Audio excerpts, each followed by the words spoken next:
भारतीय fashion industry आज एक निर्णायक मोड़ पर खड़ी है, जहां स्टाइल, स्केल और सस्टेनेबिलिटी का बैलेंस इसका फ्यूचर तय कर रहा है।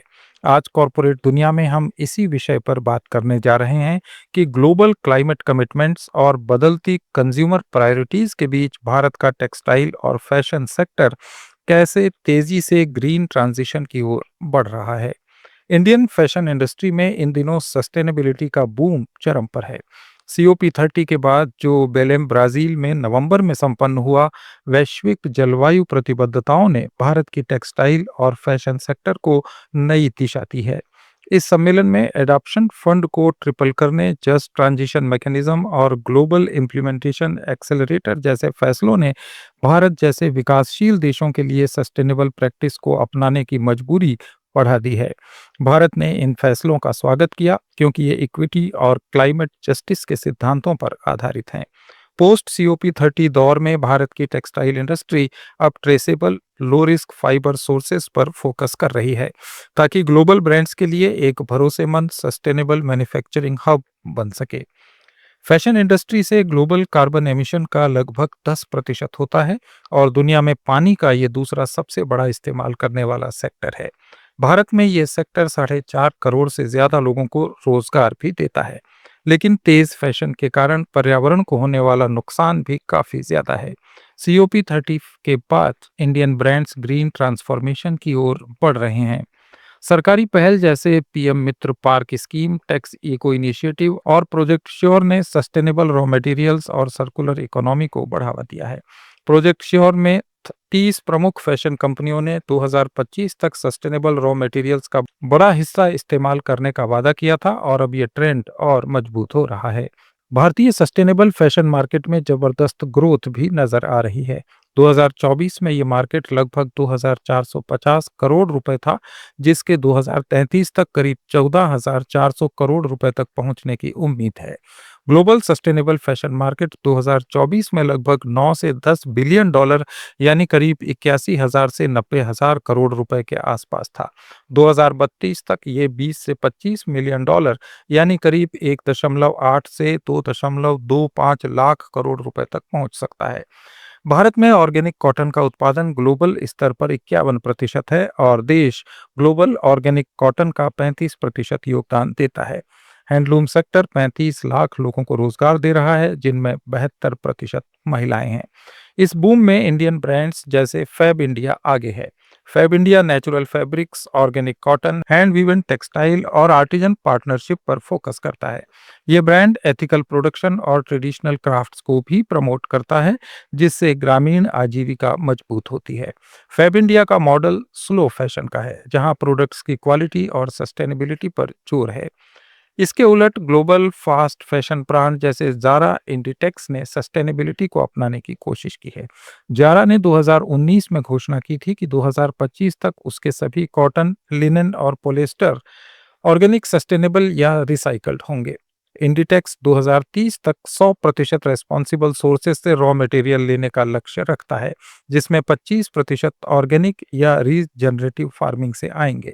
हालांकि जारा का मॉडल स्पीड, वॉल्यूम और ट्रेंड्स पर आधारित है, जिससे प्रोडक्शन ज्यादा होता है और पर्यावरण का दुष्प्रभाव कम करने में चुनौतियां रहती हैं। फैब इंडिया और जारा की तुलना में साफ दिखता है कि इंडियन ब्रांड्स हेरिटेज और क्राफ्ट्स की सस्टेनेबिलिटी को आपस में जोड़ते हैं, जबकि फास्ट फैशन ब्रांड्स स्केल पर फोकस करते हैं। फैब इंडिया के प्रोडक्ट्स महंगे होते हैं क्योंकि वे आर्टिजन मेड होते हैं, लेकिन जारा जैसे ब्रांड्स ऑर्गेनिक कॉटन लाइंस को कम कीमत पर ऑफर करते हैं। इससे कंज्यूमर्स को एथिकल फील मिलता है, लेकिन अक्सर ये फील सुपरफिशियल रह जाता है। COP30 के बाद इंडियन ब्रांड्स ने रीजनरेटिव एग्रीकल्चर, रिसाइकल्ड मटेरियल्स और सर्कुलर मॉडल्स को अपनाया है। उदाहरण के तौर पर इंडिटेक्स भारत में रीजनरेटिव एग्रीकल्चर प्रोजेक्ट चला रहा है, जैसे मध्य प्रदेश और ओडिशा में 3 लाख हेक्टेयर जमीन में इकोसिस्टम रिस्टोरेशन। फैब इंडिया और जारा दोनों ब्रांड्स की विकास यात्रा फैशन इंडस्ट्री के दो अलग अलग बिजनेस मॉडल्स को रिप्रेजेंट करती हैं। फैब इंडिया की स्थापना 1960 में जॉन बिसेल ने एक एक्सपोर्ट ओरिएंटेड हैंडलूम कंपनी के रूप में की थी। इसका मकसद भारतीय ग्रामीण कारीगरों के बनाए गए टेक्सटाइल और हैंडीक्राफ्ट उत्पादों को ग्लोबल मार्केट तक पहुंचाना था। 1976 में भारत में इसका पहला रिटेल स्टोर खुलने के बाद फैब इंडिया ने धीरे धीरे एक vertically integrated artisan centric retail model develop किया। फैब इंडिया का बिजनेस मॉडल लंबे समय से सस्टेनेबिलिटी अलाइन रहा है।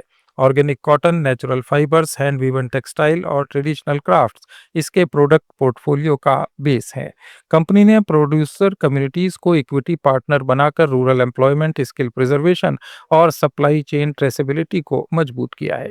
इन्वेस्टर एंगल से फैब इंडिया का मॉडल स्लो ग्रोथ लेकिन लो रिस्क और हाई इम्पैक्ट कैटेगरी में आता है, जहां ESG value creation long term brand equity को समर्थन देता है। इसके विपरीत ज़ारा की स्थापना 1975 में स्पेन में अमानसियो आर्तेगा ने की थी। ये इंडिटेक्स ग्रुप का फ्लैगशिप ब्रांड है। ज़ारा को फास्ट फैशन और high speed supply chain model का पायनियर माना जाता है।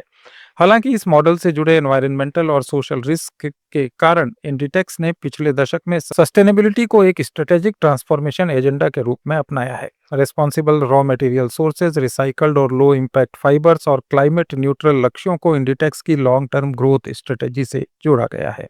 पोस्ट COP30 पॉलिसी फ्रेमवर्क के तहत भारत जैसे मैन्युफैक्चरिंग हब्स में रीजनरेटिव एग्रीकल्चर और इकोसिस्टम रिस्टोरेशन प्रोजेक्ट इस रिस्क मिटिगेशन अप्रोच का हिस्सा है। इन दोनों ब्रांड्स की ऐतिहासिक यात्रा ये बताती है कि जहां फैब इंडिया की सस्टेनेबिलिटी ऑर्गेनिक और इनहेरेंट है, वहीं ज़ारा के लिए ये स्केल ड्रिवन बिजनेस मॉडल को फ्यूचर प्रूफ बनाने की स्ट्रेटेजिक ज़रूरत है। ग्रीन टेक्सटाइल में इन्वेस्टमेंट के मौके भी बढ़ रहे हैं। भारत का टेक्सटाइल सेक्टर 2030 तक लगभग 31 लाख करोड़ रुपए का होने का लक्ष्य है। इसमें सस्टेनेबल मैन्युफैक्चरिंग पर विशेष ध्यान है। सस्टेनेबल फैब्रिक्स मार्केट 2026 में करीब 3.7 लाख करोड़ रुपए का हो जाएगा और 2035 तक इसके 10 लाख करोड़ रुपए तक पहुंचने की उम्मीद है। भारत ग्रीन टेक्सटाइल और स्मार्ट फैब्रिक्स में निवेश के लिए भी काफी अट्रैक्टिव है। सरकार की टैक्स इको इनिशिएटिव और mega textile park sustainable infrastructure दे रहे हैं। इन्वेस्टर रिसाइकल्ड पॉलिएस्टर, बांस, हेम्प, ऑर्गेनिक कॉटन और बायो बेस्ड मटेरियल्स में अपॉर्चुनिटी देख रहे हैं।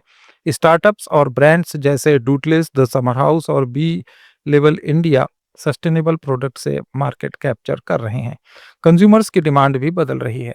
मिलेनियल्स और जेनजेड में 70% से ज़्यादा सस्टेनेबल चॉइस के लिए ज़्यादा पैसा खर्च करने को तैयार हैं। सस्टेनेबल फैशन अब ट्रेंड नहीं, ज़रूरत बन गया है। वीगन लेदर, अपसाइकल्ड फैशन, हैंडलूम और नेचुरल डाइंग जैसे ट्रेंड्स प्रमुख हैं। भारत में फेदर फ्री प्लेस जैसे मूवमेंट्स और फेदर अल्टरनेटिव्स का इस्तेमाल बढ़ा है।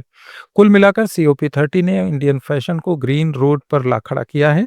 जहां फास्ट फैशन ब्रांड्स जैसे ज़ारा सस्टेनेबिलिटी को इंटीग्रेट करने की कोशिश कर रहे हैं, वहीं फैब इंडिया जैसे लोकल ब्रांड्स पहले से ही एथिकल और सस्टेनेबल मॉडल पर मजबूत हैं। ग्रीन टेक्सटाइल में इन्वेस्टमेंट से भारत न सिर्फ एक्सपोर्ट का हब बनेगा बल्कि ग्लोबल सस्टेनेबल फैशन का लीडर भी। ये बूम न केवल पर्यावरण के लिए फायदेमंद है बल्कि रोजगार, ग्रामीण विकास और आर्थिक प्रगति के लिए भी गेम चेंजर साबित हो रहा है। आने वाले वर्षों में ये सेक्टर और तेजी से बढ़ेगा क्योंकि कंज्यूमर्स अब सिर्फ स्टाइल पर नहीं बल्कि जिम्मेदारी के साथ फैशन चाहते हैं। कॉर्पोरेट दुनिया में आज इतना ही। अपडेट्स के लिए जुड़े रहिए लेट्स माइक के साथ।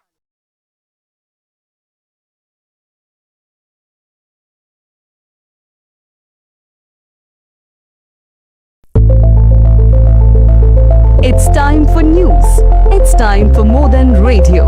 Presenting the first radio news app, Let's Mic. Let's Mic, a news-based app on your phone where you get to watch and listen news, talk shows, interviews, radio show podcasts,